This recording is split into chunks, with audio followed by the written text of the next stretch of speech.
കാട്ടണേ? അതെന്റെ തേൻ്റെ പേരെഴുതിയ മോതിരാണ്. നീ ഇപ്പം മിണ്ടാതെ നിൽക്ക്. ഡോക്ടർ കാർഡിക്ക് തുറന്ന് അതിൽ നിന്ന് എന്തൊക്കെയോ എടുക്കുന്നു. അതിൽ നിന്നൊരു ആസിഡിൻ്റെ കുപ്പി എടുത്തിട്ട് അതിലൊരുത്തൻ്റെ മേലെയായി ഒഴിക്കുന്നു. ജിമ്മിന് ഇതെല്ലാം കണ്ട് മനസ്സിലാവാത്ത രീതിയിൽ അവനെ നോക്കുകയാണ്.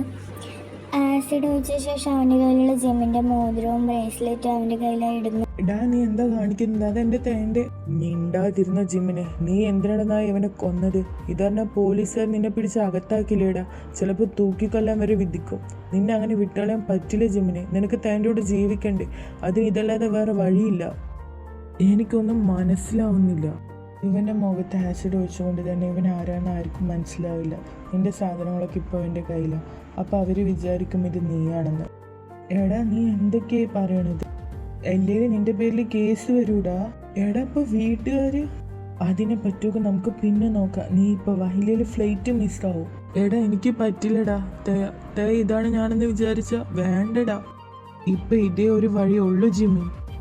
ഇതും പറഞ്ഞുകൊണ്ട് ഡോക്ടർ അവനെ അവിടെ നിന്ന് വലിച്ചു കൊണ്ടുപോകുന്നു. കറക്റ്റ് ഫ്ലൈറ്റ് വരുന്ന സമയത്ത് തന്നെ അവരവിടെ എത്തി. ഇതേ സമയം ആ ബോഡിയുടെ അടുത്തൊരു ഫോൺ റിങ് ചെയ്യുന്നു. അതിലായി തെളിഞ്ഞ് കാണുന്ന പേര് തയ്യ എന്നായിരുന്നു. എന്താടാ നീ പറയണേ? പറ്റിപ്പോയി എബി. വേണമെന്ന് വെച്ചിട്ടല്ലോ ഒന്നും. പക്ഷെ എന്തിന് ഇത്രയും വർഷം ഒരു സൂചന പോലും തരാതിരുന്നത്? നിനക്ക് വരാൻ പറ്റുമായിരുന്നല്ലോ നാട്ടിലേക്ക്. എന്തുകൊണ്ട് നീ വന്നില്ല? എന്താടാ പറയ്. ഞാൻ ലണ്ടനിൽ പോയി കുറച്ച് ദിവസം കഴിഞ്ഞപ്പോൾ അവിടെ ഒരു പ്രശ്നം ഉണ്ടായി. പുറത്തുനിന്ന് വന്ന ആൾക്കാരെയൊന്നും തിരിച്ച് നാട്ടിലേക്ക് വിടാൻ പറ്റില്ലെന്നും ലണ്ടനിൽ നിന്നൊരു ഫോൺ കോൾ പോലും പുറത്തേക്ക് പോകാൻ പാടില്ലെന്നും കർശനമായിരുന്നു. പക്ഷെ എനിക്ക് അവിടെ നിന്ന് കിട്ടിയ ഒരു പരിചയക്കാരൻ എങ്ങനെയും നാട്ടിലേക്ക് വരാനുള്ള വഴി നോക്കി. അപ്പോഴേക്കും അവിടുത്തെ ആളുകൾ അതറിഞ്ഞ് ഞങ്ങളെ തടവിലാക്കി. ഞങ്ങളെപ്പോലെ കുറച്ച് പേരുണ്ടായിരുന്നു അവിടെ. ഒരു ഒഴിഞ്ഞ സ്ഥലത്ത് ഞങ്ങൾ അടച്ചിട്ടു. അവിടെ നിന്ന് രക്ഷപ്പെടാൻ ഞങ്ങൾക്ക് പറ്റിയില്ല. ഫോണും ഉണ്ടായിരുന്നില്ല. 2-3 വർഷത്തിന് ശേഷം ഈ ഇടയ്ക്കാണ് ഞങ്ങളെ ഫ്രീ ആക്കിയത്. ജിമ്മിന് എന്തൊക്കെയാടാ നീ പറയണത്? സത്യാടാ, എനിക്കെൻ്റെ തേനെ കാണണം. അവളോടെല്ലാം തുറന്ന് പറയണം.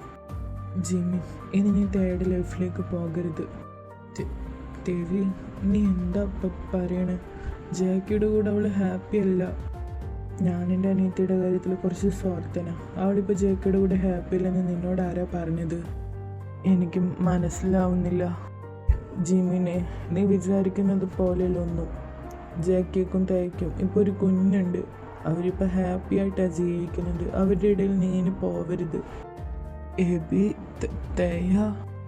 ജിമ്മി, ഞാൻ പറയുന്നത് നീ സമാധാനത്തോടെ കേൾക്ക്. നീ ജീവനോടുള്ള കാര്യം ഇപ്പം തയ്യാ അറിയണ്ട. എബി, നീ എന്താ പറയണത്?